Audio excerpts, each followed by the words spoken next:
everybody. If you're watching, I just want to thank you for joining us.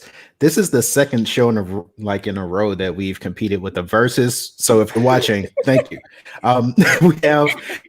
It wasn't on purpose. It was on purpose. I promise you. We're definitely not trying to compete with Gucci Mane and Young Jeezy. But thank you for watching. So with us, I'm gonna have my co-host Courtney. Courtney, how's it going? Good. There's booze in this hot chocolate. That's how it's going. We won't tell anyone. And we also have a special guest with us today, John Hammontree. John, how are you doing? I'm doing great. Thanks for having me. I'm excited to do this. Thanks for joining us. So it's been a crazy few weeks. For the 46th time, I feel like Joe Biden has been elected president. That's right. It's been anxiety-inducing, but we're finally here. We can breathe a little, at least for right now. Yep. So now we're going to spend this episode talking about the aftermath of the election. There were a lot of interesting movements in this country, especially in the South, and we want to get opinions about that. So we thought there was no one better to bring in than someone like John to shed light on this. So, John, my first question for you, well, is actually more of a comment before we get into the question. Okay. So whenever I'm talking to someone outside the state of Alabama, they're only familiar with Alabama by what they hear on the national level. And of course, those things aren't good. So I always tell people, like, if you really want to know what's happening on the ground in Alabama, there's two places I recommend. First, the great team at Montgomery Advertiser. Yep. They're awesome. Also, the team at Reckon. So, John, I want you to talk a bit about basically the creation of Reckon and its mission.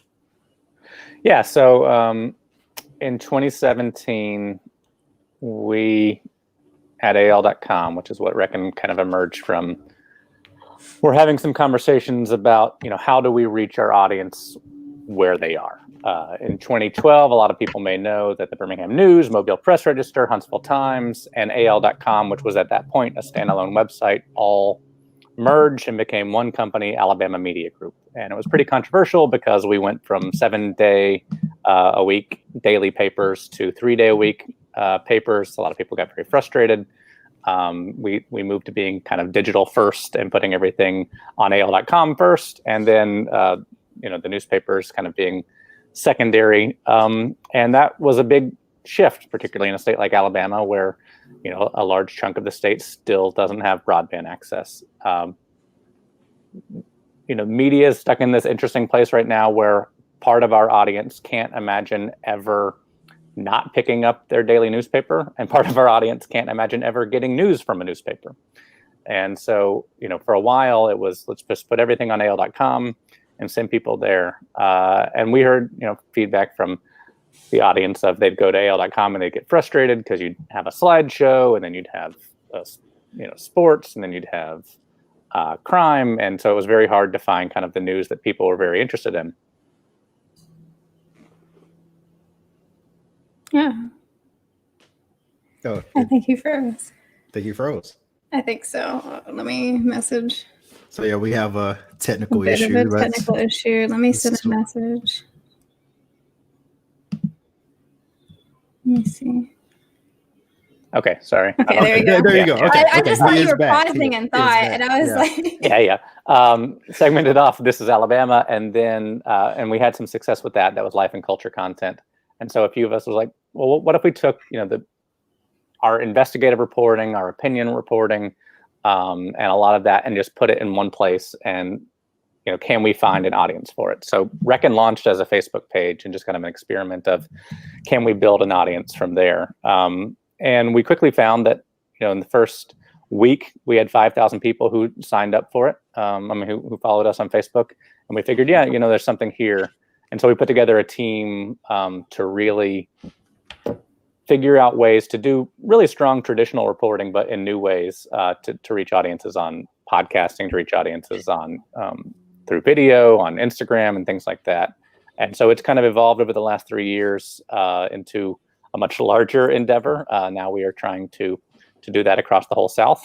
And it's what you were talking about, Ron. It's giving a different perspective of what the South is like, and recognizing that the South is a variety of cultures, and trying to give voice to all of those, and to not hold back with the tough questions either. I think, we all want to make the South a better place.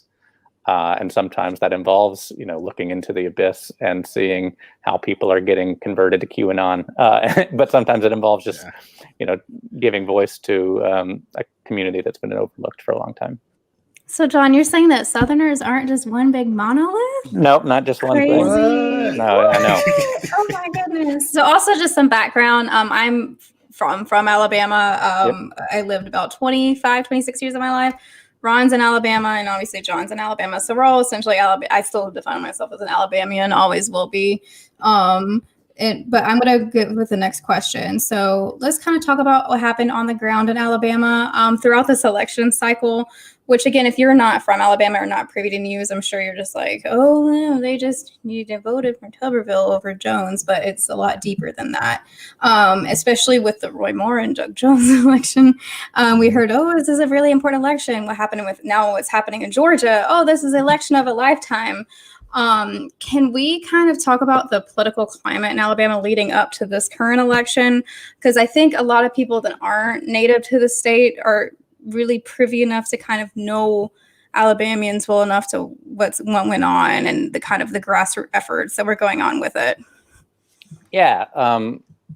This is a topic that we tackled a lot this season on our podcast. Mm-hmm. I think one thing that people typically get wrong about Alabama is, yes, we are a red state, but that's a relatively recent phenomenon that we've been solidly red. The Democrats, obviously, it was a very different party for most of the 20th century, but the Democrats held the state legislature from the early 1900s all the way up until 2010. So it was really the Barack Obama midterms where they lost power. And they have been losing power gradually throughout the late 80s, early 90s, as the kind of the Reagan Revolution came in and changed the party specifically in the South. But Bill Clinton did pretty well in the South. Jimmy Carter obviously won a lot of the South, and George Bush and Al Gore were both Southern candidates, and so that's kind of looking at the South more broadly, but. It was never really taken for granted until after 9/11, I feel like, when that was the first time that the Republican Party in Alabama got more than 1 million people voting for the Republican presidential ticket was in 2004. Up until that point, it was always fairly close. Republicans had consistently won the state since Jimmy Carter, but it was always a margin of 5 points, not a margin like we saw this past election of 15, 20 points.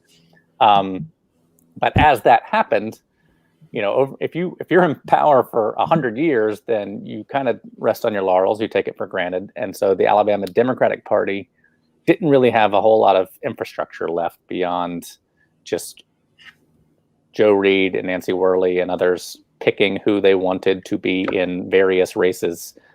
Primarily in cities and in the Black Belt.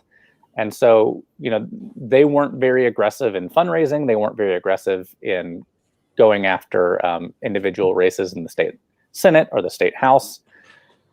And so there was just kind of this apathy and inertia. And Mike Hubbard, who is now in prison, and others in the Republican Party took advantage of that in 2010 and just kind of ran the table.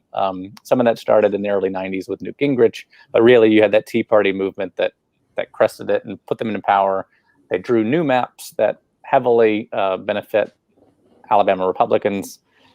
And so it was kind of seen as a lost cause, and probably still would be seen as a lost cause if it weren't for the 2017 election. I think Doug Jones was always going to be a good candidate and is a good man and was a credible statewide candidate. And even, I guess it was 2014 or 2016 when Bob Vance ran against Roy Moore for state Supreme Court. That was decided by 2 points.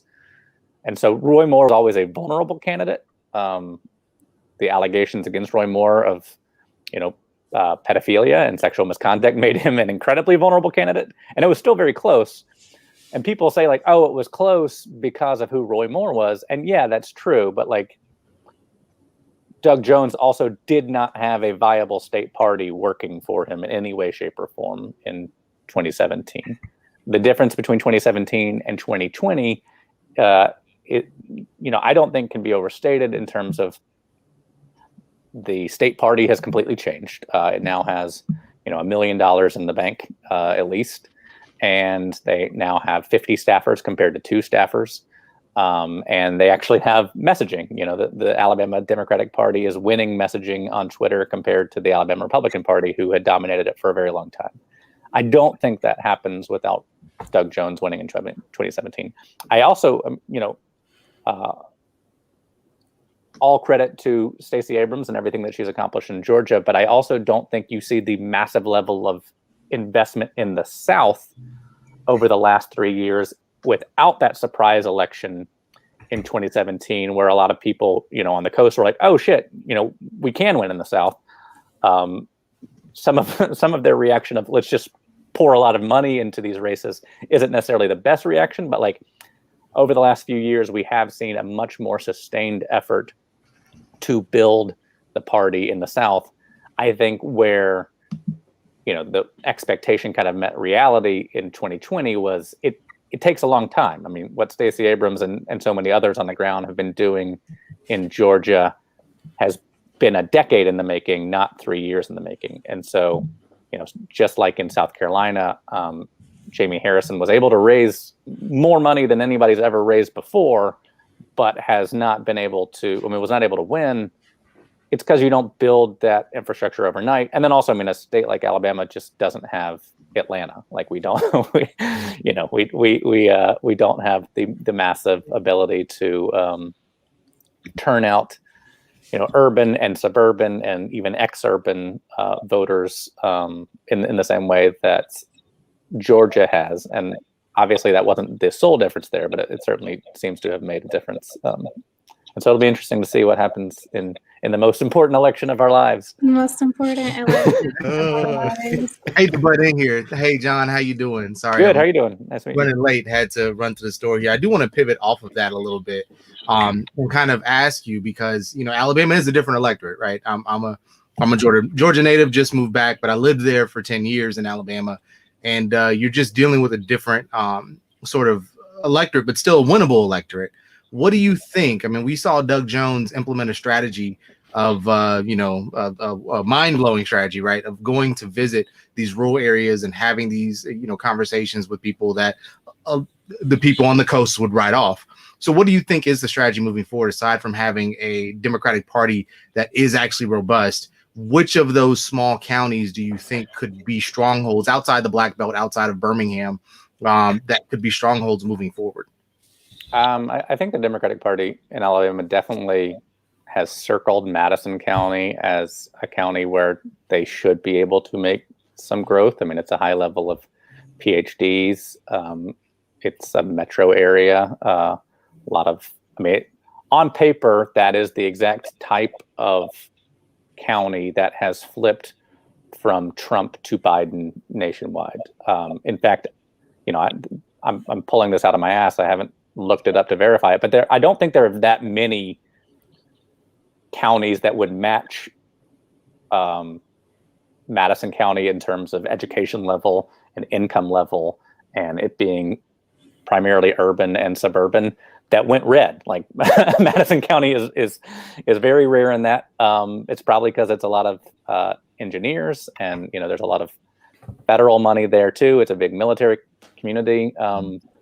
And that's a county that may, it's fun as a Birminghamian to pick on Huntsville, but that's a county that I think may take some of this stuff for granted. When Richard Shelby is gone, either in retiring, or if he chooses to run for another term, at some point he will pass away. So at some point we will no longer have Senator Richard Shelby, and the amount of money that he has been able to pour into Alabama, particularly in the Huntsville area, that money could disappear overnight. It could go from a thriving space and military hub to a fraction of what it was. I mean, there's obviously a lot of other stuff that's growing there too, Toyota, Mazda, stuff like that. But I think that there is some fertile ground there. Anthony Daniels is up there, minority leader in the House, and I think that that's an area that they have targeted for growth. You're seeing some progressive fights happening up in Florence, Muscle Shoals area. The fight over Confederate monument up there. And then really, it's going to become a messaging thing. I mean, you mentioned the Black Belt, but that area north of Birmingham, those counties that basically mirror the Black Belt, which we kind of internally call the White Belt because it's virtually the same, but it's almost all white. They have all the same issues that the Black Belt has. They've got hospitals closing. They lack broadband internet access. Lack of access to Medicaid, lack of access to jobs. But the difference is that they overwhelmingly voted for Trump, and the Black Belt overwhelmingly voted for Biden. And I think it comes down to race, and that there has been some inroads in the last few years with Doug Jones, I think. And it was interesting to see, almost 100,000 people split ticket and vote for Donald Trump and Doug Jones. So that suggests a path forward. But I think that in order to make inroads in the state legislature, Democrats are going to have to start turning some districts purple. And that means running candidates in Lee County and running candidates in Tuscaloosa County. Part of Tuscaloosa is blue, obviously, but there's another district that's been gerrymandered north of Tuscaloosa that includes part of Tuscaloosa, but also part of the White Belt. And so, figuring out who are the candidates, who are the John Ossoffs that can win in districts like that, who can make inroads in Shelby County. It's a tall order, and nobody's ever been able to do it in Alabama yet before. But I think that's what they're going to have to do if they want to be competitive. So I have a follow up on that. Because you mentioned the White Belt, and the White Belt has a lot of the same issues as the Black Belt. I'm from the Black Belt, by the way. I'm originally from Demopolis, Alabama. A lot of the same issues. And like I said, you probably have a better idea of what these people are saying in regards to why they choose to vote against, for a better terms, their own interests.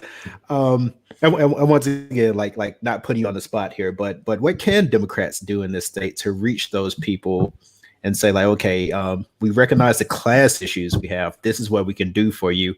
What can Democrats do to win those people over? What strategy do you see they can possibly implement? And once again, I know I'm putting you on the spot. I'll interject too, because again, people are oh, some Alabamians will vote for a tree if it has an R next to it. But there are people, especially because I have family in the White Belt, so with the exact type of people that there's a lot of Democrat issues that very much would help them, especially with the broadband and just the amount of poverty that you see there.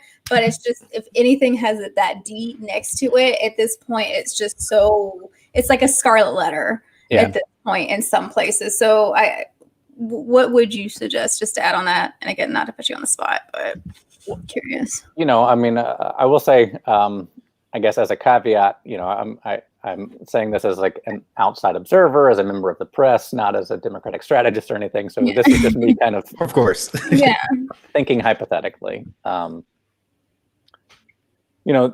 have been a couple of documentaries that have come out in the last few years that have looked at two counties in Alabama. And I don't know if y'all have seen them, but there's one, Hale County this evening, which looks at the Black Belt.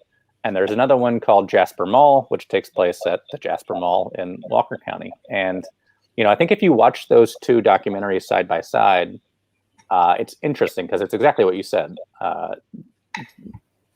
The issues that are affecting young people in both communities and affecting older people in both communities are virtually identical. And I think the differentiating factor is, of course, race. And then also just, with race comes a whole history of other other issues, right? It's the messages that you're getting in school, it's the messages that you're getting in church, it's the media that you're listening to, it's the peers that you're surrounding yourself with, and that's a heavy hurdle to overcome.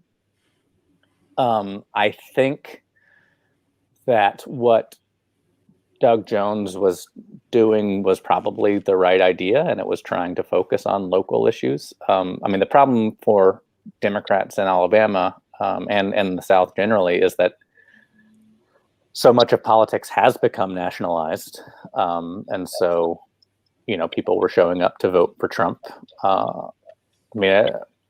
Y'all are, I think, all a little bit younger than me, but in my entire adult life, Alabama Republican candidates have run on two things. They've run that they're going to stand up against Barack Obama, or that they're going to stand up for Donald Trump. And so, they're not necessarily offering any vision about what Alabama is going to be. I think we had an opportunity in 2010.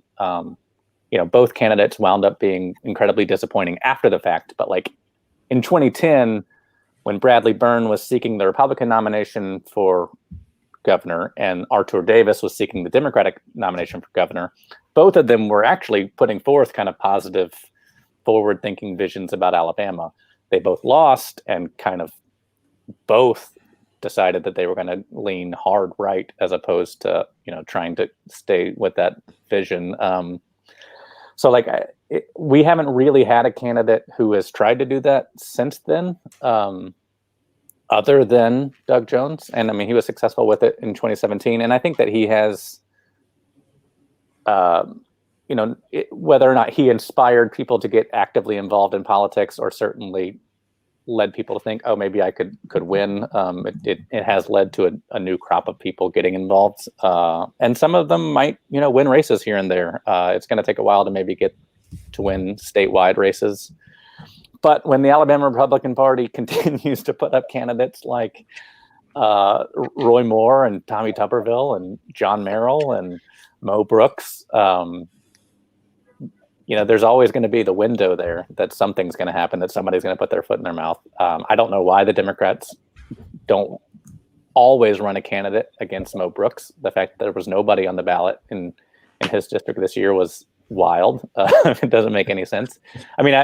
He still probably would have, he or she still probably would have lost. But because I think the thing about Mo Brooks's district is part of it is Huntsville, but part of it is basically the same district that Marjorie Taylor Greene won in Georgia. It's that same, the northeast corner of Alabama is very similar to the northwest corner of Georgia. And so, those are communities where people are getting drawn into QAnon and radicalized by things like that. And so it's, it is daunting. I think, I think that if there's anything that's encouraging in a kind of backdoor sort of way, it's that a lot of people just kind of tune out for most of the time.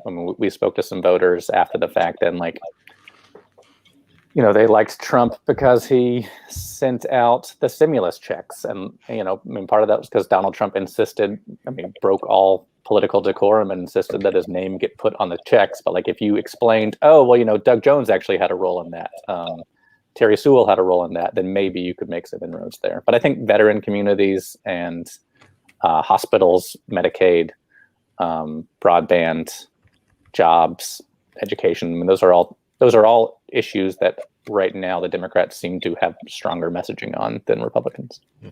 Yeah, it's interesting that you say that. And I threw my hands up because I lived in that district, right? I lived in Brooks's district when 2017 was happening, where they were trying to strip down, the Affordable Care Act and sending letters, and he sent everybody the same generic letter. And if you talk to people there who are traditionally Republican, they will tell you that they've never heard from or seen Mo Brooks in their life, right?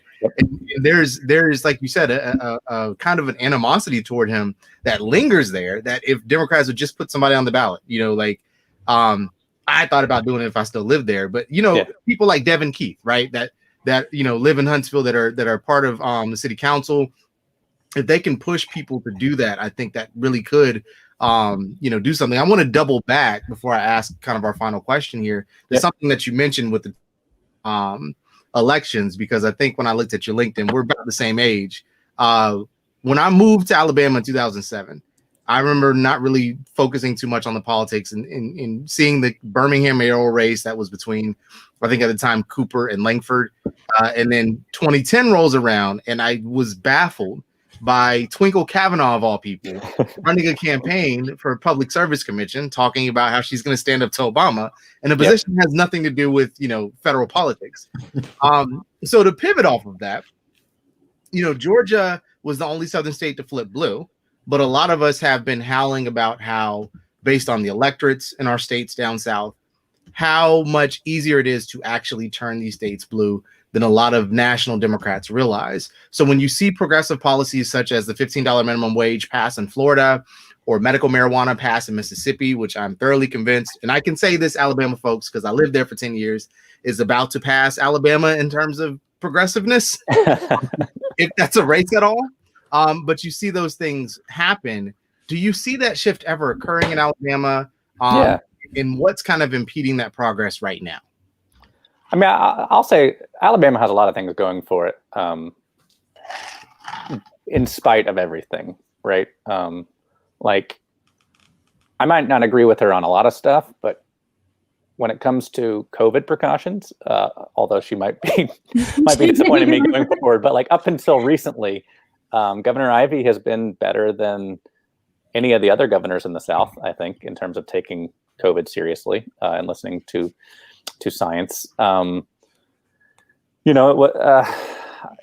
think to your bigger point, even though people keep voting for the candidate with the R on the ballot, progressive policies are winning if they wind up on the ballot. I mean, even in Florida, which went for Trump, like you said, the $15 minimum wage, Mississippi, marijuana, and then in Oklahoma, which is, maybe a redder state than Alabama. Mm-hmm. They passed Medicaid expansion. They passed it in Missouri. It will probably happen in North Carolina. It's happened in Kentucky. And then, there's not many states. I think South Carolina, Tennessee might be the only two where there hasn't at least been a Democrat elected statewide at some point in the last 5 years, right? I mean, John Bel Edwards in Louisiana, Bashir in Kentucky, Cooper in North Carolina, and then Doug Jones, obviously, in Alabama, and now Joe Biden in Georgia. So, I mean, there are opportunities, and there's a whole variety of reasons why they don't necessarily always pan out. Sometimes it's, voter suppression, sometimes it's apathy. But I think, I try to look back at how things have worked through history. And, when you look at like the civil rights movement, there were efforts to change the country, and there were efforts to change Alabama and change Georgia. But the campaigns were typically local, right? Like it was the Selma campaign. It was the Birmingham campaign. It was Greenwood. And so it's like, I think it's been very easy, particularly for our generation who have had such kind of defining national politicians like Barack Obama and Donald Trump, to think of things as like changing on a national level. But I think if people kind of focus on, okay, well, what can I do to make, my town better? What can I do to make my county better? Just a few weeks before the whole state voted for Donald Trump, there was a mayoral race up in Florence where they voted out the mayor who was keeping the Confederate monument, and voted in a new mayor who's going to take it down. And so, I mean, I think there are opportunities for change on a small level. Randall Woodfin taking down the monument in Birmingham led to, I mean, now the monuments are gone in Tuscaloosa and Mobile and, Florence and Albertville and places that you wouldn't necessarily expect. May I say, I might be wrong, but I just want to interject here that Birmingham was one of the earlier places that did it. And it just, again, a lot of people like to talk, but that was really brave, especially at the time. And in my opinion, one of the catalysts for the movement. Yeah, because they covered that shit up before they took it down. So if you don't believe me, look it up. It was great. Yeah, and I agree. And so, I mean, stuff like that will happen.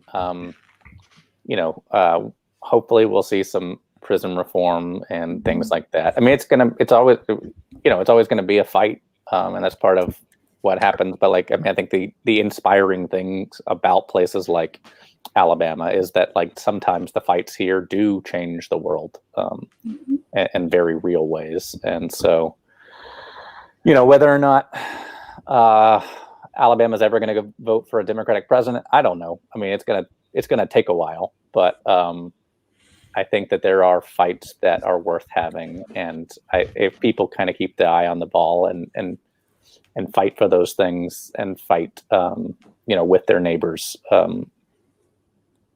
things will shake out in fits and starts, I guess. So. All right. So just kind of one last question too, just to circle back, because we did mention this about a lot of people who are kind of outside of the South and outside of Alabama in general.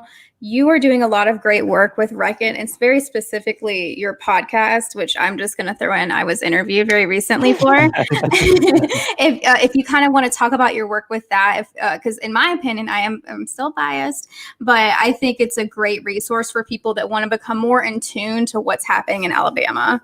Yeah. So if you, so we've got two that I want to quickly plug, and then I'll get out of y'all's hair. So we have the Reckon Interview, which is a show that I host, and it's a weekly interview podcast. We are on hiatus right now between seasons, but we spent this whole past season kind of taking that big look. I mean, it's very similar to the conversation we've had today of like, if you want to understand national politics, you really have to understand Southern political movements. And so we look at kind of the last 100 years of here's how the parties have changed, and here's how coalitions have been built, and here's how they fell apart, and here's the role that like women played in pushing for suffrage and feminism, and here's the role that other women in the South played in like fighting against that. And so just kind of this broad overview. Kind of have jokingly referred to it as a master's level course in Southern political history, but not dry. It's not boring. It is fun. And then we have another podcast that we just launched this week. It's called Reckon Radio. We're on our third season. The season is called Unjustifiable. And it's a very relevant story to what we're talking about right now. In 1979, a woman named Benita Carter was shot and killed by police in Birmingham. And this is a very represented, misunderstood chapter of Birmingham civil rights history. In the textbooks, typically we kind of get through Voting Rights Act, 1965, and then things just kind of peter out. We don't really talk about Birmingham much after that. And 14 years later, Benita Carter is shot, and there's a massive outcry, similar to what we've seen all summer with Breonna Taylor and George Floyd, and similar to what we've seen for the last decade, and longer, of course. But really, it's a very similar movement to the Black Lives Matter movement. And it was kind of the last gasp of the civil rights movement in Birmingham. And what it did was it ushered in Richard Arrington Jr. as the first Black mayor of Birmingham, just 14 years after the Voting Rights Act. And so, if the civil rights movement was about Black Birminghamians and Black Alabamians kind of demanding their political power, this is about the chapter where they start to flex that political power, and kind of the hurdles there. And, I think it's a very instructive conversation for right now. It's when Birmingham closed the book on Bull Connor's police department and created real meaningful police reform, and it was demanded at a local level. So, it's similar to what we're seeing in Louisville and Minneapolis right now, and all over the country, of course. And, it's just this fascinating story about how change happens. And, when we've been looking back at these pictures, in my mind, I guess I wouldn't have thought that kind of the protest groups and things like that would be as multiracial as they are now. But you look back at the pictures, and other than clothes and cars, it looks a lot like 2020. And in some ways that can be dispiriting that we're still fighting the same fights. But in some ways it's encouraging that like here's a path for political change. And that's not to say that like the Birmingham Police Department doesn't still have a lot of problems that need to be addressed. But it's a really good story. This one's hosted by John Archibald and Roy S. Johnson, so two award-winning, esteemed journalists who know Birmingham inside and out. You can find it. Just search Reckon Radio wherever you get your podcast. And Reckon Interview will be back in January. Mm-hmm. But we've got, I think, almost 50 episodes of really good conversations that are worth going back and listening to. You can binge it through your workday. That's right. And like a very high endorsement. My mom likes the podcast, and I don't know what better endorsement you need than that one is the Cindy Campbell endorsement. So. That's going to be on our posters for next week. But yeah, cool. So I think anybody who's watching this would like it a lot. So check it out. Well, we really appreciate you for being able to come on and talk about this. And again, if you want to learn more, especially about Alabama politics or political history, John is like a really good resource on this, and his podcast is really excellent. So I really recommend it. And especially if you're not from Alabama, and if you start trying to talk about Alabama, I'm just going to force you to listen to it. So. A great follow on Twitter as well. So John, plug your Twitter, please. Oh yeah. It's just at John Hammontree. So take my name, smush it together, and put an @ symbol on the front of it. And one of the only people that might be better at tweeting than John is John's wife. So. Oh well, yeah, she. Well, thank you so much, John. This has been great. Yeah, thank you. All right. Thank you, John. Thanks. All right, John Hammontree of my face is big. Oh goodness, yeah. What's the name now? Is it officially Alabama Media Group, or is it still? Can we still call it AL.com? I think it's Alabama. It changes. I don't feel Alabama Media Group. I don't want to say the wrong thing. But thank you, John, for joining us today. We appreciate it. Make sure you follow him on Twitter at John Hammontree, and check out his podcast. Just call it Reckon. Just call it Reckon. Call it Reckon. Yeah. So we will be sure to link to the podcast and John's direct link as well on the audio version of this. So if you're looking at thekidsworkarounds.com, you will see it on there. So we're going to go ahead and bring in, unless there's something you all want to pivot to before we get to our next guest here. I guess I can introduce her when she comes in. This is, well, we call her either Soph. I call her Sophie, one of my friends from Twitter. Hello. This is actually the first. So I've been Twitter friends with her for a while, but this is the first time I've actually talked to you face to face. And I'm really excited. So Soph is really, really excellent. I'll let you kind of introduce yourself. She's very active. She lives in Florida. So we're going to kind of, if you've been like the fuck Florida crowd, we're going to shame you and make you feel bad about existing.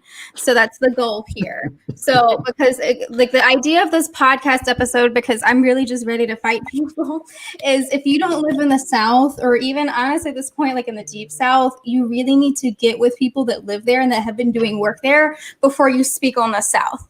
So that has been our goal. Like we had John on to talk more about Alabama, and Soph is here to talk about Florida, which is very controversial at the moment. And a lot of people that don't know Floridians or don't really know Florida are really speaking a lot on it. So I kind of will let you kind of introduce yourself. Sure. So as you already know, I'm Soph Rubin-Siegel. It's funny. I grew up in New York half of my life and then Florida. So I am very passionate about Florida because I've lived here a little bit longer than New York, and I can definitely see the differences. And I can understand when I see the fuck Florida crowd coming from a state that, kind of does that, and how wrong it is, because the South, it has some of the best organizers. My background is kind of in, I started within Planned Parenthood, or like working with Planned Parenthood. I worked with Democratic Socialists, and I've worked with the Florida Democratic Party. So definitely a lot of types of activism. And I'm also a Jewish person living in Florida during probably one of the craziest times in Florida to be a Jewish person. Well, of course, just right now in this election, hate crimes for Jewish people are up about, are up about 60. They're like 60% now. It's like something in that range, around that range. And Jewish people only make up about 1.8% of the population. And growing up in a place like Florida, it's definitely really interesting, because everyone is the first to say, well, Florida's uneducated. Florida's doesn't have proper representation, which is totally not true. Florida has a very diverse population. I come from South Florida, which is like such a cool area. There's lots of, everyone lives in South Florida. And when you go throughout the state, it's very different. And it's kind of frustrating to go online and see people go, oh, a hurricane's going to hit Florida. Well, they went red, so it doesn't matter, which is like so joking about natural disasters. It's not good. Let's not do that. the parts of the Panhandle are still recovering from from like a hurricane 2 years ago, and it's just so messed up. Florida has a high level of voter suppression, and there's so many amazing organizers that come out of the state, and I don't think people realize that. Some of the most amazing organizers that I've worked with are all from Florida, or all from the South. So I hate seeing things online where it's like the South, oh well, they're not smart. I'm like, no. Maybe it's you that's not smart. Okay. Exactly. I know Courtney and I have talked about this all the time. It's just so infuriating because I don't think people understand the level of voter suppression, and it's just their ignorance showing when people are talking about the South how they do. Because I'm from an area, again, I grew up in New York and then Florida, so I've seen either side of it. And Floridians are not stupid. They're actually some of the smartest people anyone from the South I've met. Some of the most passionate people come from the South, especially Florida. I know it went red this election cycle. To be honest, I was not that shocked because of the voter suppression. And then the fact that we do have Ron DeSantis, which is a whole other conversation. The fact that he ran with an ad, he didn't even run with his, when his ads were first coming out, it was like him and his child building the wall. His website for a while was just Trump 2020. He didn't have any issues listed. There was a lot of voter suppression in that election as well. I helped Andrew Gillum. I am very passionate about him. I think he is amazing. And I think there's a lot of amazing political, activists that have come out of the state and unfortunately are overlooked because people look at like all the major presidential elections and they're like, oh, well, it went red, but that's due to voter suppression. So, do you kind of want to, let's go into your activist work too, because you have a lot of experience in that. So do you want to kind of go in chronological order with that here? Sure. So when I was in high school, it really started there. I started the Gay Straight Alliance. And I was the president, and we were I lived in Vero Beach, Florida, which is a very conservative town. It's not, if for a lot of queer kids growing up there, at least it's changed a lot since I was in high school. It was really frustrating. We started this organization. We had pastors that came to our school who were very anti-gay that tried to get us to shut down. That did not happen. That high school wasn't fully on our side, which was a little frustrating, but we had this club that was amazing. That was kind of like my first dive, and I did a lot of LGBT activism and feminist work in that club. And then I got to college and I worked with I went to FAU, so go Owls. And I was Go Blazers. What? It's like Go Blazers. I didn't ever pay attention to any of my boyfriend used to cover sports at FAU, so that's the only extent I know is kind of from him, but Owls. We had the FAU College Dems. I ended up becoming VP my sophomore year. I only went to college for 3 years. I graduated early, and that was my second year, the middle time. I was the VP of College Dems, and I focused a lot on, FAU College Dems. I focused a lot on labor work and, kind of that relating to that kind of stuff. Feminism, that was always like a big issue for me, LGBT rights. And then I worked a little bit with Planned Parenthood. I was the president of a Planned Parenthood organization my freshman year. My second semester, that was really cool. Very passionate about reproductive rights. And then I started Democratic Socialist my second year, which was not fun. A lot of people that were, more Democrat centrists at our school were not the happiest that I was the VP and had started it, but a lot of my friends in the club were very supportive. And that was a really cool movement. We led protests in front of anti-abortion people that came onto our campus. We signed petitions for, we had the Koch brothers they were involved with some FAU funding. So we signed some petitions and helped other organizations there. Then I became the director of communications. And that was my last year at FAU for the statewide Florida College Democrats. I did a little bit of work with College Dems for America, mostly in Florida, because I am really passionate about, helping Florida overcome a lot of the voter suppression that they were facing. And that was kind of my goal when I became director of communications. And I had my paternalism background there. I did a lot of stuff when I was at FAU. It was crazy. I didn't have a lot of free time, but it was more important to me that I was helping other people. I've kind of taken a little bit of a break from politics since I've graduated. I'm looking at going back to law school to kind of go back and with those original goals I had of helping people. And that's why it's where I am today. She's on that smart shit. Just someone that finished college in 3 years, just like a little humble brag. Yeah, a little humble brag. So you're a recent college grad, it sounds like, correct? So it's okay, got you. So I'll get to my question. I'll let Ron ask his, but that sets up a question I wanted to ask. So go ahead, Ron. So Soph, as your resume lists, I always say that in the South, basically the response matches what we have to fight. So we have to deal with a lot of shit here. So when people organize, it matches what we have to fight. And like you said, you've had your hands in a lot of different organizations, a lot of different movements. A lot of reputable pollsters saw Florida as a battleground state. And you mentioned voter suppression. So as a resident of Florida, like what movements do you see that'll push Florida across the line next time? Like, because I do think that we're maybe like a cycle or two away from that happening. So what movements are happening in Florida to ensure that citizens can have the right to vote and exercise their right to vote? Yeah, definitely. I know Next Gen is a little bit more of a national organization. They do a lot of work in Florida. I mean, when Gillum was running in 2018, they were really all hands on deck there. And they do a lot of voter registration on college campuses, educating people about their polling places. I think they're really leading the way here. Some other organizations too, I know Democratic Socialists, they have, countywide chapters, and they're all really reaching out and doing outreach in more marginalized communities and communities where there is that higher level of voter suppression. I've seen them doing tons of work and, for different kinds of progressive candidates and more diverse candidates. Florida Democratic Party has its issues. I actually would say that they have not done enough. This election cycle was pretty disappointing, and a lot of people felt that way. But I would say those are two more younger grassroots movements that I've seen younger people, and I've seen people more fired up there. I think those are probably the two big ones. Dream Defenders in Miami is a really good one.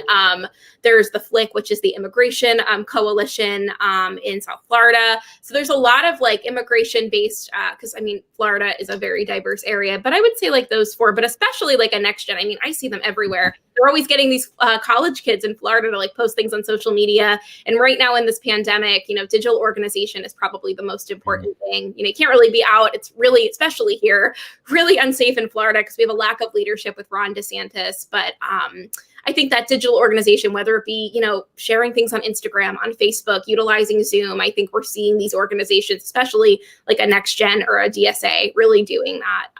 The Florida Democratic Party really should be taking notes of that. Mm-hmm.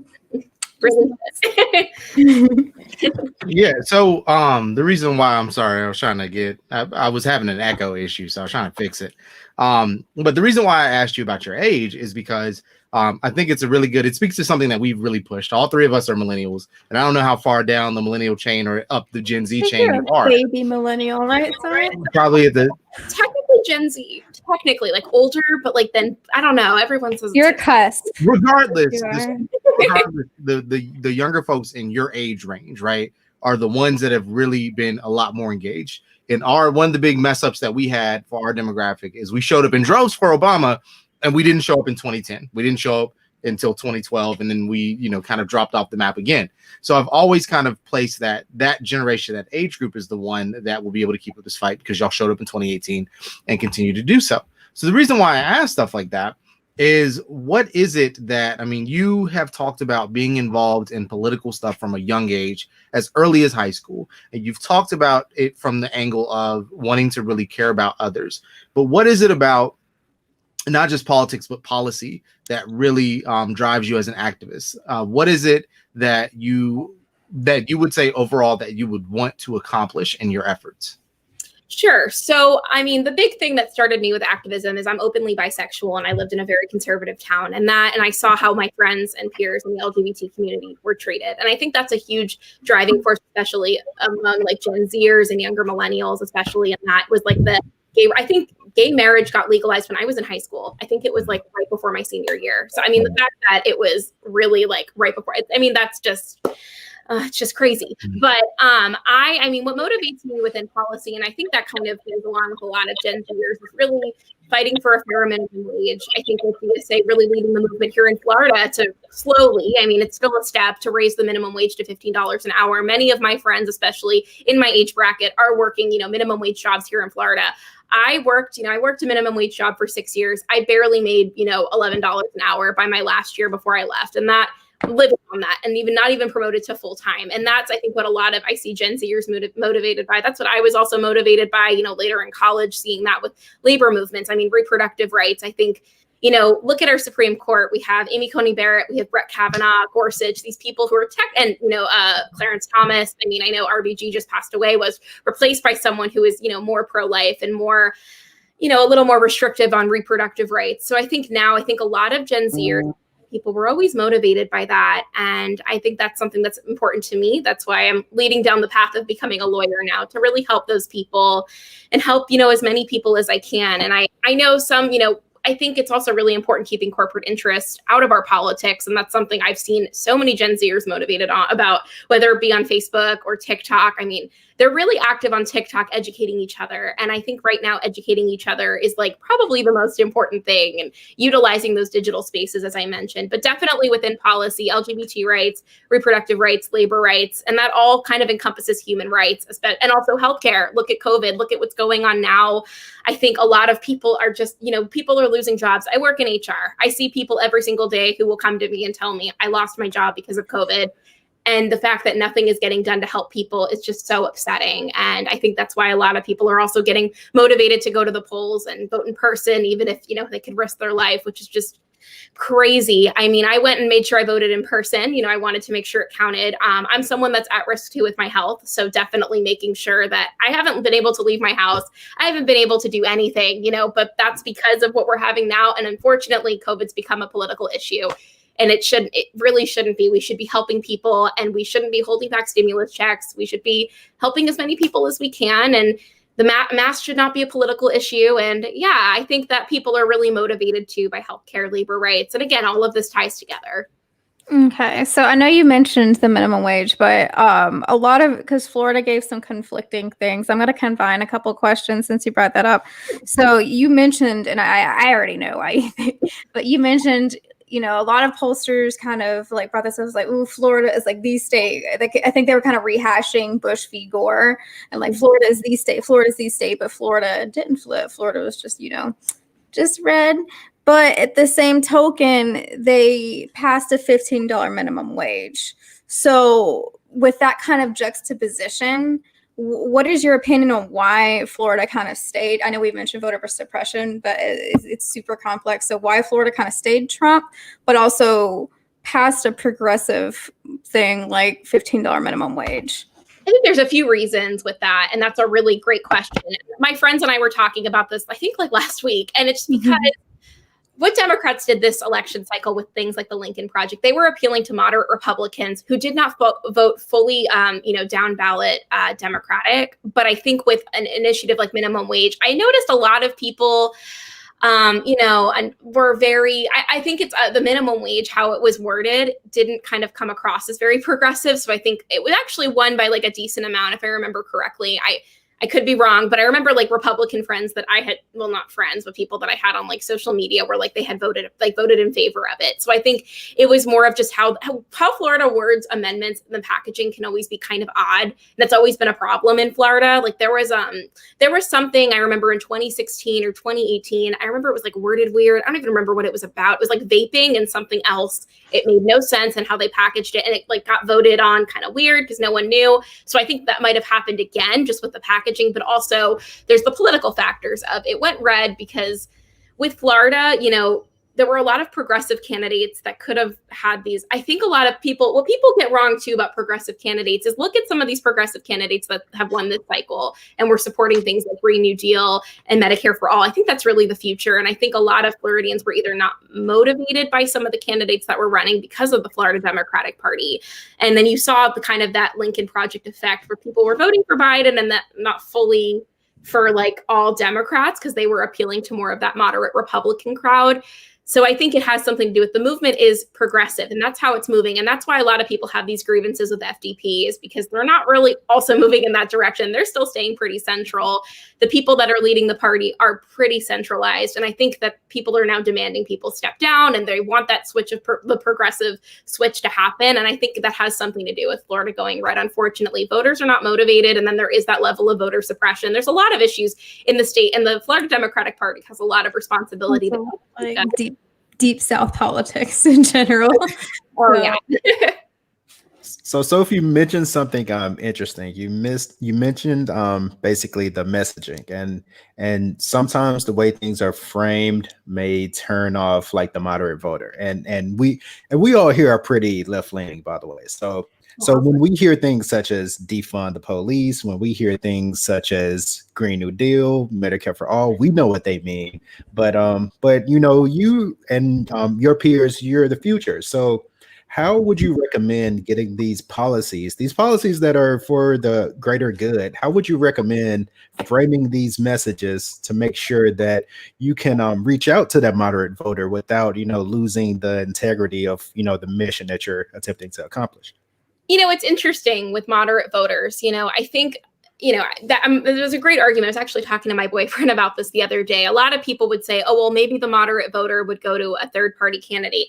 I sometimes think, with moderate voters, it's also, the responsibility of going out and really educating and really explaining things instead of getting dismissive and combative with other, moderates. I've really tried to talk to my friends that are a little bit more moderate about issues, Medicare for all, Green New Deal, defunding the police, and kind of just explaining it in the simplest of terms, sending, articles to people and really kind of doing that cohesive messaging system. I think what the Democratic Party really fails on is cohesive messaging and really explaining things a little bit better. I've noticed with the Democratic Party, I think I'm trying to remember if it was like a congresswoman from Virginia. It was on this conference call with a bunch of other congressmen and women, and they were really upset about defund the police. But those were areas that I think a lot of younger people and people in those areas supported those movements. I don't think that's costing moderates or anyone their election. I think it's the fact that Democrats are not engaging people to go and vote. I think those policies, I think that really is kind of what we're seeing we're moving towards. I've seen moderates kind of go a little bit more farther left. I used to be, when I was in high school, I wasn't as educated as I am now, where I was a little more centralized. I was not as left as I am today. And I think it kind of just goes with time. I know everyone says, oh, well, when you get older, you're going to become more conservative. That's absolutely not true with a lot of people I've met, especially now. So I think it just goes with the cohesive messaging system, getting the base a little bit more energized to vote and making sure you provide the proper education, really explaining things a little bit better with how you're bringing out, endorsements or and the people that you're bringing out to endorse people.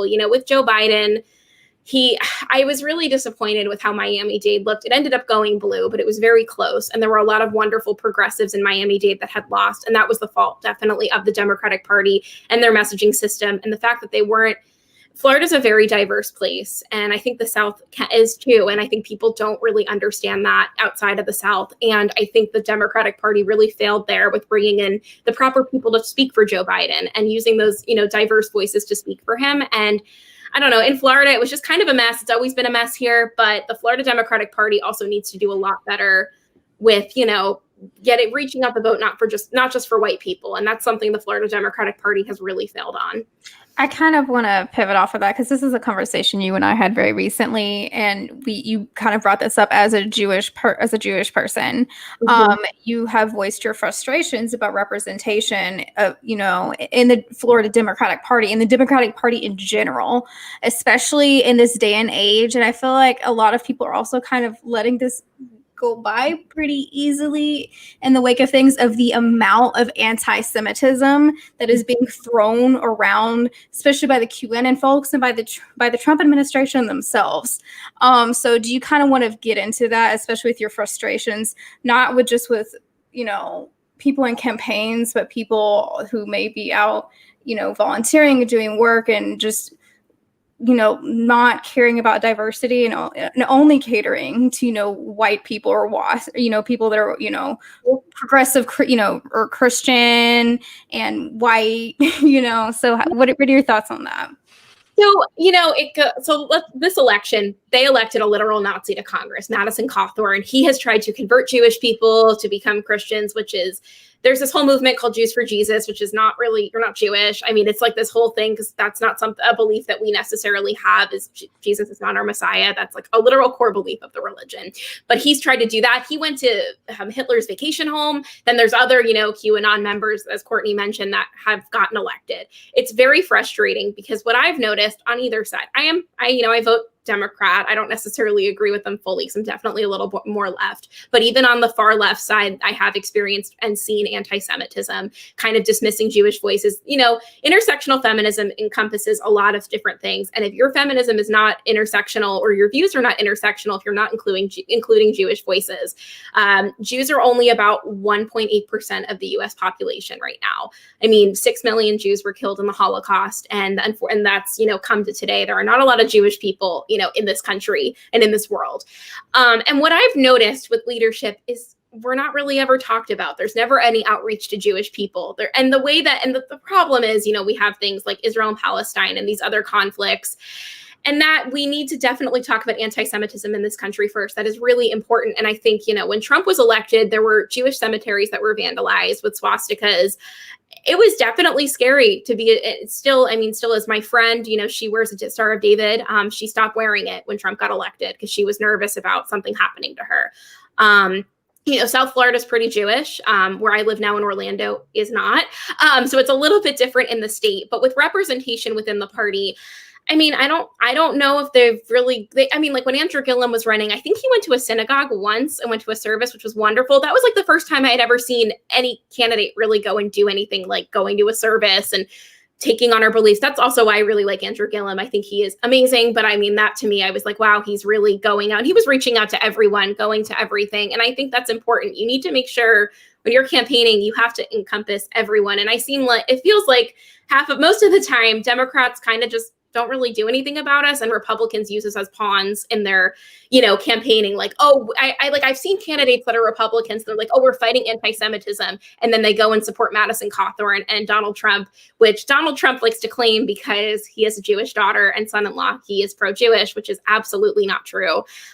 So I think the best way to do it is going out to synagogues and having these conversations, because a lot of Jews are then skeptical to vote Democratic because they're not doing that outreach. And I understand that. I think obviously the Republican Party, there's so much anti-Semitism on either side, but the Republican Party does not hide it that much. I mean, Democrats sometimes don't hide it either, but you know, I mean, there needs to be that outreach, and they need to start really doing that. And I've noticed in the FDP this election season, they were not doing that. I didn't see them going into temple Zooms. A lot of temples now are not doing anything in person because, you know, healthcare and health is a very important part of our religion. And you know, they could go into a service, they can talk to people, they can observe. If they show that they're making the effort to learn about our culture, that's really important to us. And they should be doing that. They did not do that this election cycle. So, I mean, look, we elected a literal Nazi. That to me, I don't know. I mean, I guess in this day and age, I'm not that surprised, but it's very upsetting to watch it happen and then watch no one say anything, because it starts with you speaking up. You know, I share a lot of resources on Instagram about how you can speak up for Jewish voices, you know, kind of educating, kind of like little crash courses that I find online. I think that's like useful, especially now. You can't go and talk to people. You have to kind of use social media, which I think is a great tool. So. Yeah, you know, I find that interesting because, you know, we often, or at least I've made the joke numerous times about how the alt-right and the hoteps aren't very different. You know what I'm saying? It's pretty much the same side of or different sides of the same coin. And I think it's really important how, you know, if we look at what happened here in Georgia, as more data has come out, that it wasn't just Black people that put Biden over the top. It was Asian Americans. It was the Jewish community. It was the Latin community. It was a number of different people. So, you know, in what ways? I mean, it became white versus non-white in a sense. In what ways, as we look at Florida's voter suppression tactics, which are different from what Georgia's doing, right? Georgia, like people like Brian Kemp, they shut down. You know, Florida doesn't deal with the black belt in the way that Georgia does, but it still has different diverse minority populations in lower income areas. What is a way that organizers on the ground can fight voter suppression in the way that people like, goodness, I can't think of her name, Nia Sue, I want to say is her name, here in Georgia, Stacey Abrams, the other activists, the groups like the AAPI of Georgia, the Latin American coalitions of Georgia. What's a way that all of those people can get under one umbrella and really start to push and drive to get people like DeSantis out of office, to change the messaging? You know, we talk about Miami-Dade County and how easy it is for Republicans to use scare tactics on Cuban Americans, right? Venezuelan Americans. So how do we get the Democratic Party in just democratic activism to change the messaging in Florida? Sure. I think they need to first listen to some more progressive voters because they know what they're doing. I mean, look at all the progressive people that DSA and Justice Dems endorse. They all want, all of them won, I think. Anyone that endorsed, Green New Deal, Medicare for all, they need to listen to what the progressive people are doing. They need to also take some notes from Stacey Abrams. I know she has resources that she's provided. She is amazing, by the way. I wish I lived in Georgia so I could vote for her. I think she is really the future of the party. I think that she knows what she's doing with organizing. And I think that, definitely listening to diverse voices, the Democratic Party in Florida, and I think the Democratic Party in general is not that diverse with their leadership. And they need to start listening to diverse voices because they're not doing the proper outreach.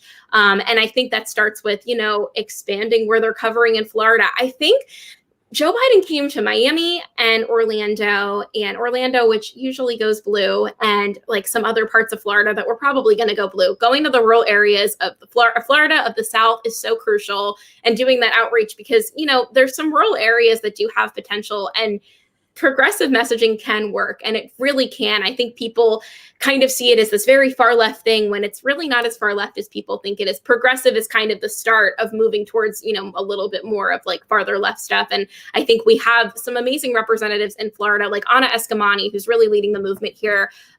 She's rumored to run for governor. She's a woman of color who comes from, a working class background, worked at Planned Parenthood, just recently earned her PhD. This amazing young woman who is leading the movement here in Florida. And I think listening to those young, diverse voices here and kind of changing the structure and the leadership of the Democratic Party, and that even calls for people that are, higher ups, they need to step down and put some younger people in those positions of power. We want, younger, diverse voices, not the same old white people. Nancy Pelosi. There's people in Florida. It's just all of them. Let's have a. I was going to say, I feel like you're in my hair right now because in our group chat, they and I apologize to you both, but they have to listen to my rants on and on and on again. You can't every election cycle say, thank you, Black women. Thank you for saving us. But at the same time, the leadership of this party doesn't reflect the backbone of this party, yet you're reaching out to people who have no interest in voting for this party. So yeah, I'm glad you mentioned that. We all share that same belief that yes, the leadership of this party does need to reflect the people who are putting in the most work, these younger voices, people like you who feel misrepresented by this party, but at the same time, you're putting in work for this party. So yes, I do feel like the leadership needs to reflect the people who are really on the ground fighting. So I'm glad you mentioned that. I'll say Soph is out here text banking too. So when I tell people, it's either look into what's going on in Georgia or the South or just stay out of it. Look at Soph, she's text banking out here and looking at issues. I love Joseph. I love Warnock. I love both of them. I think there's potential for Georgia to flip fully. I really do. So listen to the. Can I plug something real quick while we talk about that? If you haven't yet, go to Fair Fight. Go to Fair Fight's website, fairfight.org, or go to Stacey Abrams' website and click on the Georgia Senate race link. The reason why I say that is as much as people complain about Biden and his previous or his past centrism, there's a lot of stuff in that platform that is very progressive that cannot get passed if we do not get Warnock and Ossoff in the Senate.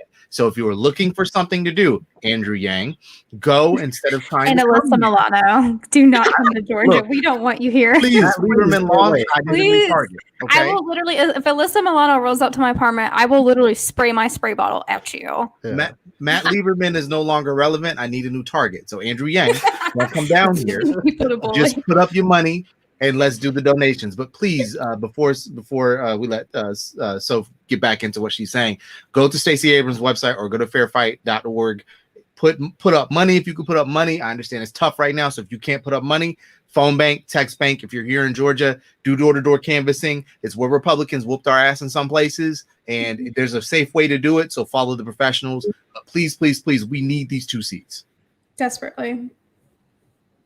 So go ahead, Soph. I know you were going to say something. I'm sorry, I had to butt in there. Oh, no. I mean, I agree. They're both amazing. I love that. Also, I'm really happy to see Jon Ossoff is a Jewish American, and that's really cool that there could be someone else because I was counting the other day, and there was only, I'm very passionate, of course, about all diverse voices, and I'm always interested, especially now, in getting some more Jewish representation, considering some of the anti-Semitism that this administration has brought on. So it's really cool to see his representation. I have been making calls for Georgia because I understand in the South, people just view the South completely different than what it is. And I think the South is an amazing place. I've lived here, for 12 years now, and I love it here. And I hate that people think that we're the butt of all of their jokes, because we're not. We have the best organizers, I think, in the whole country come out of the South. And I think that's something people need to really listen to. Listen to the organizers here. I have all of my friends that are organizers have gone on to other places in the, in the world, in the country, and they've all come from the South, and they're all,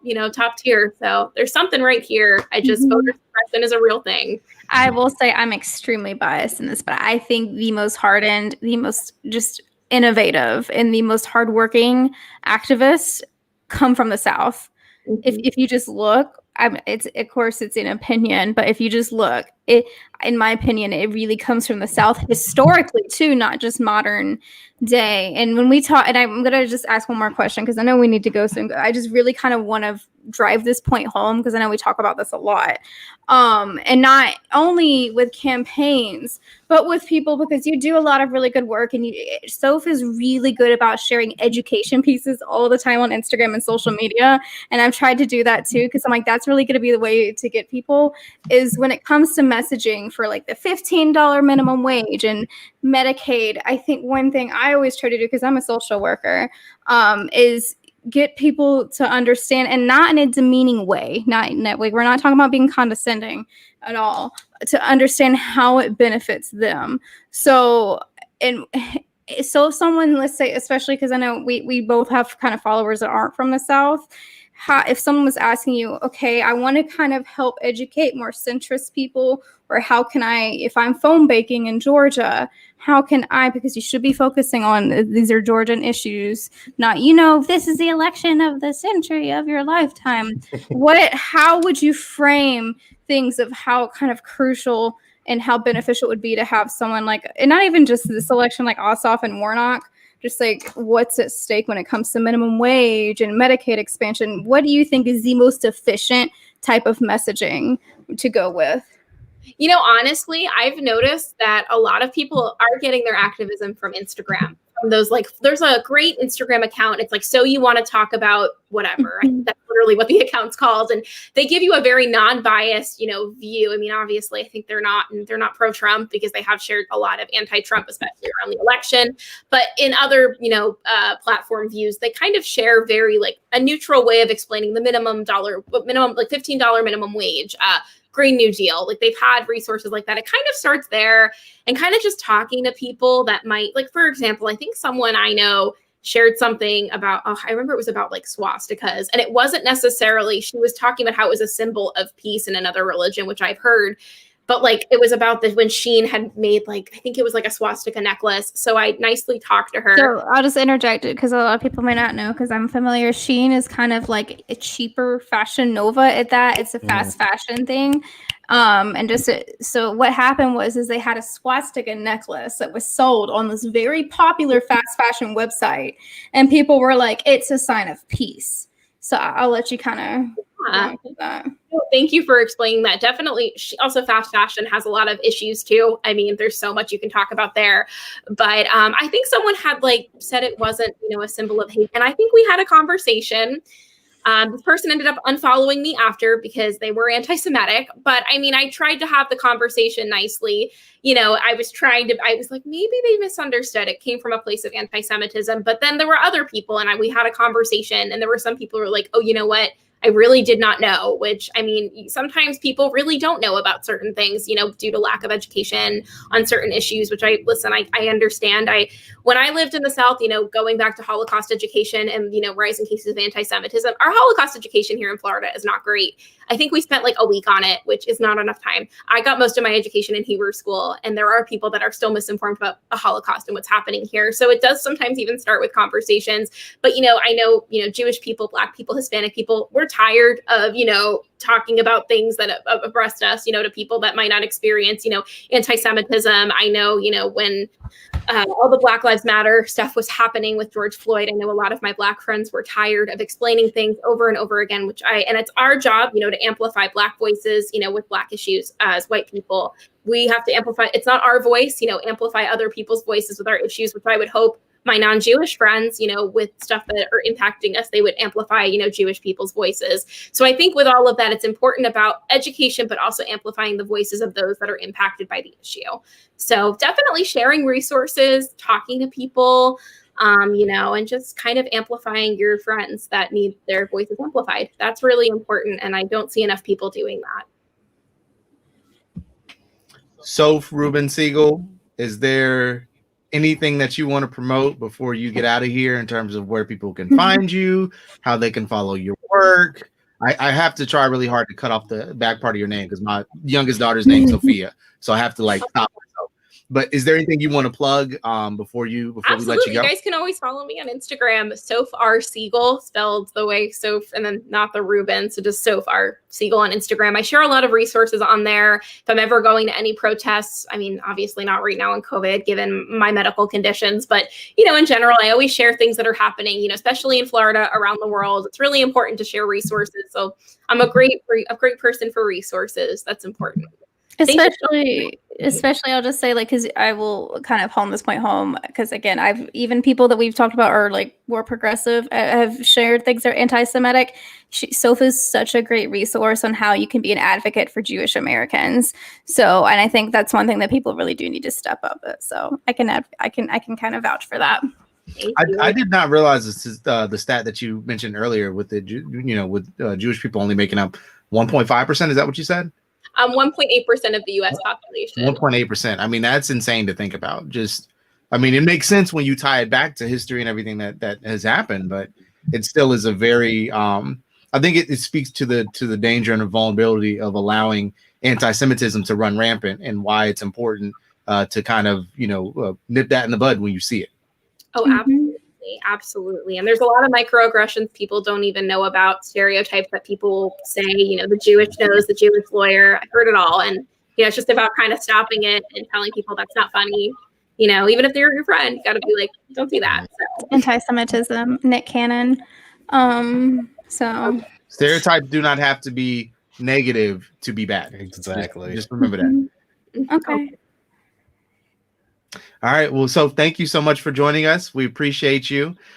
Make sure you follow on Instagram, and we will talk to you later. Well, I'll have Courtney send you the audio version and all the links so that you can kind of have access for that. Yeah. Awesome. Well, thank you so much for having me. It's great to see you, Courtney. It's great to meet all of you. So thank you. Thank you, so. Thanks for joining us. Have a good night. Thank you. You too. All right. So those are our guests today. No one wants to see that. Those are our guests today. So yeah, we've been off for about 2 weeks. We needed it.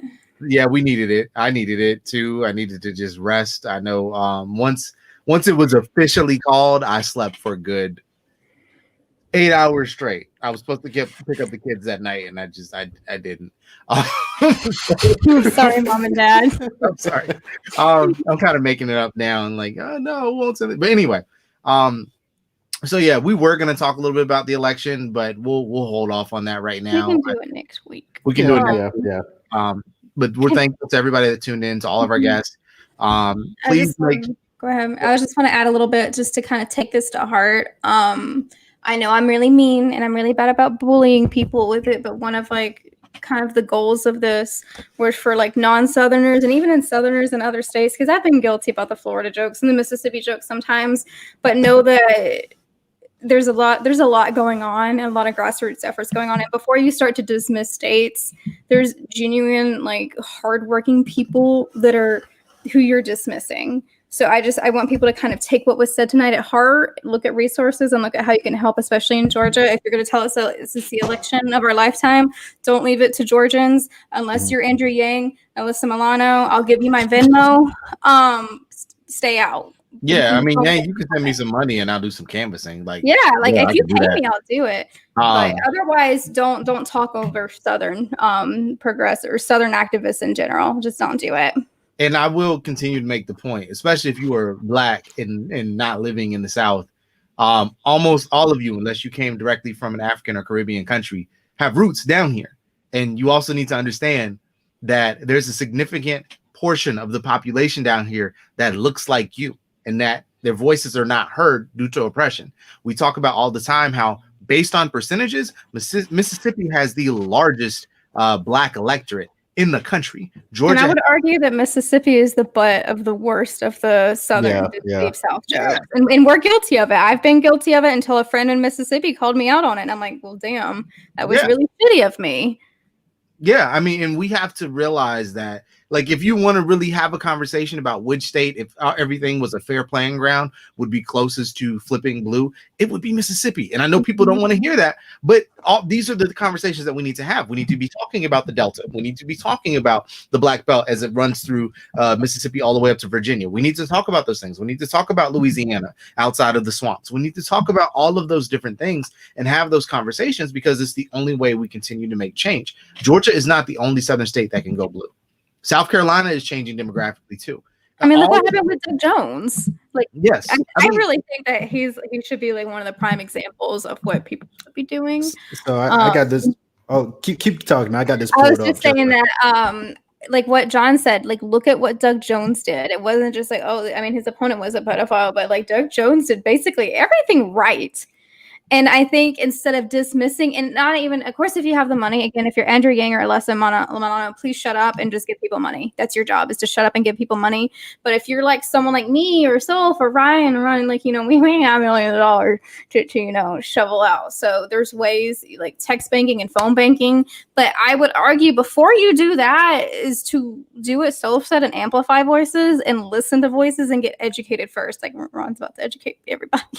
So yeah, I'm about to go on a rant to take us home here. So basically, a lot of and I saw it from some very prominent tweeters. Like when they thought certain states were in play, they're like, "Oh yay, go state!" And then when the state wasn't in play anymore, they was like, "Oh, get hurricanes."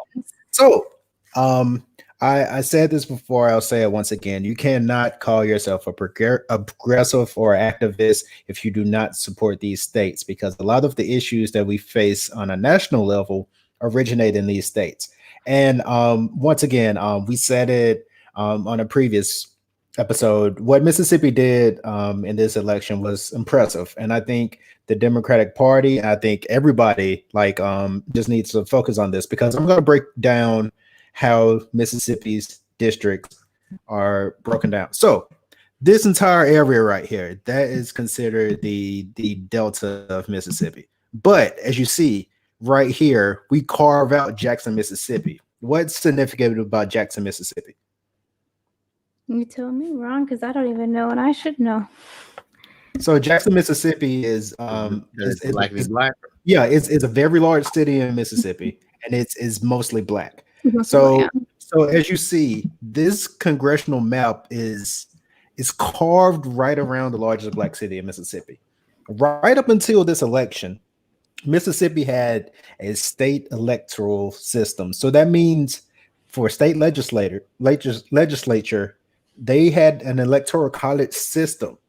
So just imagine their representation of that state. So people voted against that, and they've taken that down now. So like I said, these are the micro progressive movements that are happening, and they should have larger ramifications. So this is the future of this party. Like these minor battles that are happening here, energize these people that are in these places. Like focus on these issues that are happening here. So like going forward, no more Mississippi jokes, because Mississippi turned out better than Alabama did. So no more Mississippi jokes.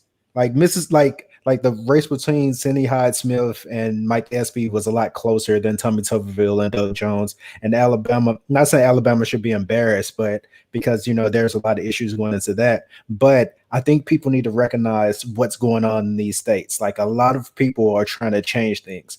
So don't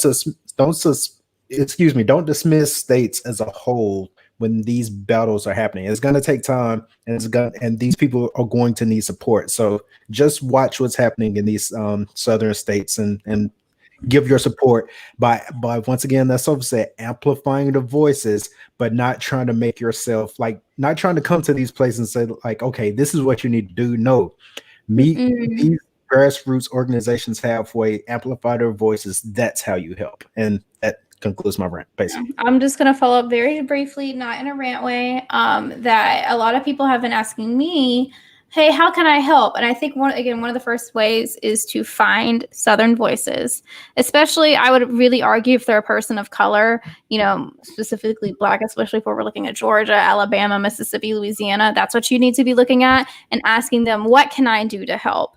And in asking for education pieces, again, looking for education pieces that are from Southerners. Like you're not going to do well if you go from the outside and like, let me tell you how to vote, because if that's one thing. And I think across the board, and this is not even a partisan issue, that Southerners are exhausted by other people from, non-Southern states telling us that what we can do because they think that they know better than us. I think that's pretty fair to say across the board.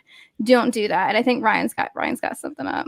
I want to promote this before we go. Yeah. On our website, I wrote this piece on Wednesday while I was in the office. But I wrote this piece on Wednesday about the importance of the Georgia Senate runoffs, and I did it for a number of reasons. Right. I wanted to highlight a few different things, a few of the people who are responsible for this change. I want to say Nisei is how it's pronounced. You vote. Helen Butler, Deborah Scott, Tamika Atkins, but just a number of people in this article that are responsible for these small changes. And I'll just say this, because we've officially got it certified that Georgia is now blue. This has been a change a long time coming. And I showcase that. I use the example of when I initially grew up in Gwinnett County in the early to mid 90s through the early 2000s. Gwinnett County was a place that was red. It was a suburb, right? It was a place that it was conservative. Gwinnett County in this last election cycle, I've said this on Twitter and I'm going to say this out loud here. To every county position that was on the ballot, with the exception of one school board district, all of them went blue. And please understand that these were all challengers. These were not incumbents. County Commission, Black woman. County Commission chair is a Black woman. The two of the other County Commission seats, also Black. Board of Education, Black, as well as I think we had a Vietnamese woman, a Black and Vietnamese woman, as well as a Black man. So now the school board for Gwinnett County is all Black with the exception of two people. And all of these people, with the exception of the one lone white person on the board, are progressive. I mean, this is a microcosm of what happened in Georgia, because these suburbs are blue. If you look at Cobb County, even Cobb County has become blue. But this is a microcosm of what is happening here and what can happen at in these other southern states if we mobilize and energize. We talked to several people. I think everybody that we talked to that ran for a state house seat on our program won. Except for state house seat. None of the national candidates we talked to won, so maybe we're poisoning the well. My district is still run by white supremacists. Yeah, but we can fix that, right? We can fix it, and it just it's incremental efforts too sometimes. And it's just like John talked about with Mo Brooks' district. Dana got closer than other people had done before. So if we continue to push people to run for these spots and continue to push the message, then we can eventually flip that seat. But it takes, as everybody has said, people investing in other people. So when you aren't familiar with these areas, and when you want to make fun of these areas, and we joke about the rural places of New York, right? We joke about the red spots in the state of New York. We joke about California. We joke about Buffalo and how racist it is, right?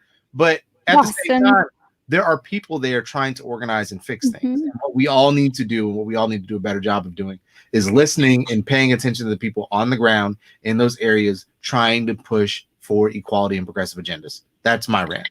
I just have one last thing too. And again, so I actually was looking, because I live in Cobb County, but I'm not from Georgia. I've only been here since 2017. So with Hillary Clinton, Cobb County was like barely blue. And I don't know the exact percentage, but it was like much more blue than it was in 2016. So it's just on Tuesday night, I didn't forget you. People were like, oh, fuck Georgia. We really need to stop treating southern states like they're your means to an end, and thinking, okay, and if you look into the history, it's like, wow, this is pushing, and John mentioned this, it's pushing more and more and more and more blue. That's a sign that you need to invest. And again, if you really want to be about it, move here. Move here and invest. Oh, except for people in Georgia, we like, don't move here. Move to a southern state. And then if you really want to be about it, you could really invest in that way. So then maybe you'll actually learn. So except for, unless you're Andrew Yang, please don't move here. Yeah, stay far away, Andrew. We really don't. And Alyssa Milano, like I said, I will literally spray you with my spray bottle. I'm not joking. Do not get near me. All right, let's get out of here and call it a night. Thank you to John Hammontree and to Soph. Not Sophia. Yeah, I know, because now I'm holding Sophia. But thank you to both of our guests tonight. We appreciate it. Make sure you follow us on thekidsworkarounds.com if you haven't already.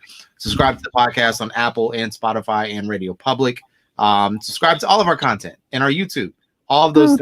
We appreciate you. One last thing, if you are doing any, I just had an idea. If you are doing any type of activist work, if you want to kind of like uplift any type of movement in your state, reach out to us. We would love to have you on. Absolutely. So thank y'all. Have a great night, and we will see you next week. Back to our. Well, wait, no, hold on. We need to figure out what day. Unless we're going on like Wednesday. Oh, next week's Thanksgiving. Yeah, it has to be Tuesday or Wednesday. So we'll figure it out. We'll figure it out. We'll let y'all know. Because we're not going to be turkey drunk on here. Because I'll be drunk on here. So we're not doing that. I'll be asleep. All right. Bye, y'all. Bye.